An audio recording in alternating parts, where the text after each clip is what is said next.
हमारे ब्रज में हुए श्री गोविंद दास। कौन? गोविंद दास ठाकुर जी के सखा थे, ठाकुर जी उनके साथ खेलते थे। तो गोविंद दास एक बार क्या हुआ कि ठाकुर जी की प्रसादी सिद्ध हुई रसोई घर में, और रसोई घर में प्रसादी बड़े नियम से सिद्ध होती है, मुंह पे कपड़ा बांध करके और बिल्कुल अपरस में रसोईया सिद्ध करते हैं प्रसादी मंदिरों में।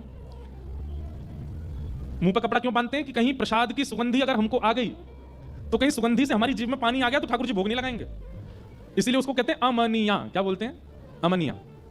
ठाकुर जी को जो निवेदित नहीं हुआ है, वो रोटी, वो सब्जी, वो दाल जो आपने बनाई, उसको बोलते हैं अमनिया। मतलब उस पर हमारा मन भी नहीं आया अभी तक, ठाकुर जी पाएंगे उसके बाद हम उसका सेवन करेंगे, इसलिए उसको अमनिया कहा जाता है। इसलिए कई बार कई भक्त लोग आते हैं ना, कुछ खीर बना के लाते हैं हलवा, तो मैं उनसे पूछता हूं अमनिया है? तो बोलते हैं क्या? मैं कहता हूं अमनिया है, तो अमनिया मतलब मैंने कहा शुद्ध है ना, भोग तो नहीं लगा, किसी ने पाया तो नहीं? हाँ हाँ शुद्ध है। अमनिया का मतलब जिसपे आपका मन, खुद का भी मन ना आया हो अभी तक, जिसकी सुगंधी आपको नहीं पता हो, जिसकी सुगंधी, जिसका स्वरूप आपको अभी नहीं भाया हो, केवल ठाकुर जी को भोग लगे, उसको अमनिया कहते हैं। अब इसमें कई पद्धतियां हैं अलग अलग संप्रदायों की।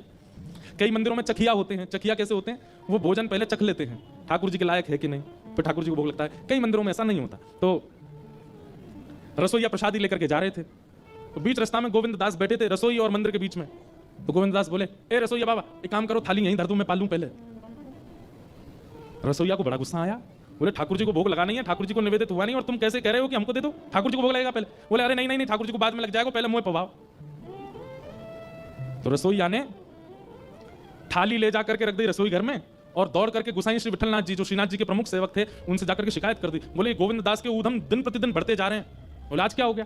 बोले मैं भोग लेके जा रहा था ठाकुर जी के लिए, और ये गोविंद दास बीच रास्ता में ही कह रहे हैं मुझे पहले पवा दो, और जिद कर रहे हैं, बोले ठाकुर जी बाद में पाएंगे, पहले मैं पाऊंगा।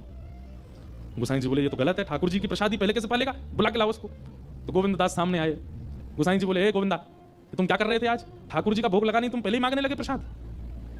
तो गोविंद दास के नेत्र बंद हो गए, सजल हो गए। बोले जय जय जी, आपको लाला ठाकुर जी जो है, कहा है ना, जे तो भोग पाते ही और अपनी लकुटी उठामे, छड़ी उठामे, बंसी उठामे, गैया चरावे वन में चले जाएं, और फिर ये जब चले जाएं, भोग के बाद आरती होवे, आरती के बाद मंदिर बंद होते, तब ये चले जाते हैं, उसके बाद हम लोगों को प्रसाद मिलता है। हम प्रसाद पावे में रहे, तब तक ये वन में चले जाएं। अब मैं प्रसाद पाके जब वन में जाऊं तो ये ढूंढे नहीं मिले, फिर मुझे पूरा दिना निकल जाए, मैं खूब ढूंढूं, वन में ना मिले, वृक्षण पे ना मिले, यमुना जी पे ना मिले, सब जगह ढूंढ आऊं, और इतने में ही संध्या के घंटे घड़ियाल बज जाएं, ठाकुर जी के उत्थापन की आरती होने लगे। या हमारे मैं कह रहा हूं, मैं पहले ही पवाए दो ताकि मेरा पेट भर जाए, तो मैं लाला के संग जंगल चलो जाऊंगा गैया चरावे।